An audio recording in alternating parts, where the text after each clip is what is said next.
Hey guys, welcome back to my channel. ಇವತ್ತು ಮನೆಯಲ್ಲೇ ನಾನು ಮ್ಯಾಂಗೋ ಜ್ಯೂಸನ್ನು ಮಾಡೋದು ಹೇಗೆ ಅಂತ ತೋರಿಸ್ಕೊಡ್ತಾ ಇದ್ದೀನಿ. ಇದು ಸಿಂಪಲ್ ಆಗಿರುತ್ತೆ.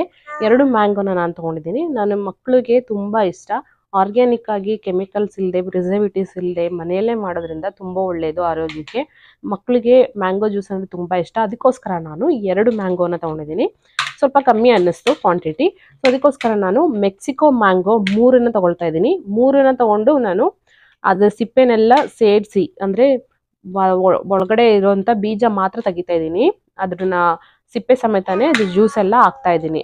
ಇದರಿಂದ ಏನಾಗುತ್ತೆ ಅಂತ ಹೇಳಿದ್ರೆ ಅದರಲ್ಲಿ ನಾರ್ ತರ ಇರುತ್ತಲ್ಲ, ಅದು ಮಾತ್ರ ಹೊರಗಡೆ ತೆಗಿತಾ ಇದ್ದೀನಿ ಅಷ್ಟೇ.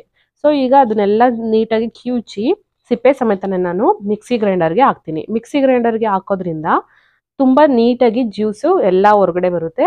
ಆ ಸಿಪ್ಪೆಲಿರುವಂತ ಜ್ಯೂಸ್ ಕೂಡ ನೀಟಾಗಿ ಬರುತ್ತೆ. ನಾನು ಯೂಸ್ ಮಾಡ್ತಾ ಇರೋವಂಥದ್ದು ನಿಂಜಾ ಅವರ ಪ್ರೊಫೆಷನಲ್ ಸಿಸ್ಟಮ್ ಅನ್ನ ಯೂಸ್ ಮಾಡ್ತಾ ಇದ್ದೀನಿ. ಇದರಲ್ಲಿ ನಾವು ವೀಟನ್ನು ಕೂಡ ಮಿಕ್ಸ್ ಮಾಡ್ಬೋದು, ಅಂದ್ರೆ ಚಪಾತಿ ಹಿಟ್ಟನ್ನು ಕೂಡ ಮಿಕ್ಸ್ ಮಾಡ್ಬೋದು. ನಾನೀಗ ಯೂಸ್ ಮಾಡ್ತಾ ಇರೋದು ಜ್ಯೂಸು ಕೂಡ. ಇದರಲ್ಲಿ ಒಂದು ಸಾರಿ ನಾವು ಮಿಕ್ಸ್ ಮಾಡಿದ್ರೆ ಸಾಕು, ನೀರ್ಗಿರೇನೋ ಅವಶ್ಯಕತೆ ಇಲ್ಲ. ಫಿಲ್ಟರ್ ಮಾಡಬೇಕಾದ್ರೆ ನಾವು ಸ್ವಲ್ಪ ನೀರನ್ನ ಹಾಕಿ ಅದನ್ನ ನೀಟಾಗಿ ಸಿಪ್ಪೆ ಎಲ್ಲ ತೆಗೆದ್ರೆ ಅಷ್ಟೇ.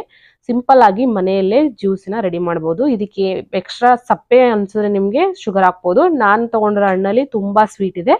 ಈ ಮ್ಯಾಂಗೋ ಹಣ್ಣು ತುಂಬಾ ಸ್ವೀಟ್ ಇರೋದ್ರಿಂದ ನಾನು ಯಾವುದೇ ರೀತಿ ಸ್ವೀಟನ್ನು ಆ್ಯಡ್ ಮಾಡ್ತಾ ಇಲ್ಲ. ಜಸ್ಟ್ ಹಾಗೇನೆ ಡೈರೆಕ್ಟ್ ಆಗಿ ಫಿಲ್ಟರ್ ಮಾಡಿ ಸ್ವಲ್ಪ ನೀರು ಹಾಕಿ ಅದನ್ನ ಮಿಕ್ಕಿದ ಏನಿದೆ ಅದನ್ನೆಲ್ಲ ಕಂಪ್ಲೀಟ್ ಆಗಿ ತೆಗೆದು ನಾನು ಮಕ್ಕಳಿಗೆ ಒಂದೊಂದು ಗ್ಲಾಸ್ನ ಕೊಡ್ತಾ ಇದ್ದೀನಿ. ಅವರೆಲ್ಲರೂ ಕುಡಿತಾ ಇದ್ದಾರೆ, ತುಂಬಾ ಇಷ್ಟಪಟ್ಟು ಕುಡಿತಾರೆ.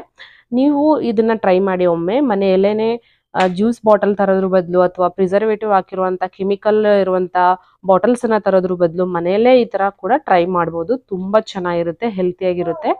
ನಾನಂತೂ ಯಾವಾಗಲೂ ಪ್ರತಿ ಸಾರಿ ನನಗೆ ಮೆಕ್ಸಿಕೋ ಮ್ಯಾಂಗೋ ಅಮೆರಿಕಾದಲ್ಲಿ ಸಿಕ್ಕಿದಾಗ ನಾನು ಪ್ರತಿ ಸಾರಿ ತೊಗೊಂಡು ಬರ್ತೀನಿ. ಯಾಕಂದರೆ ಅದು ತಿನ್ನೋದಕ್ಕಾಗಲ್ಲ, ನಾರು ಜಾಸ್ತಿ ಇರುತ್ತೆ. ಸೊ ಅದಕ್ಕೋಸ್ಕರ ನಾನು ಈ ರೀತಿ ಈ ಫಾರ್ಮಲ್ಲಿ ಮಾಡೋದ್ರಿಂದ ತುಂಬ ಸಾಫ್ಟ್ ಮತ್ತು ಸ್ವೀಟ್ ಅನ್ನೋದು ಕೂಡ ಜಾಸ್ತಿ ಬರುತ್ತೆ. ಸೊ ಅದಕ್ಕೋಸ್ಕರ ನಾನು ಈ ರೀತಿ ಮಾಡ್ತೀನಿ.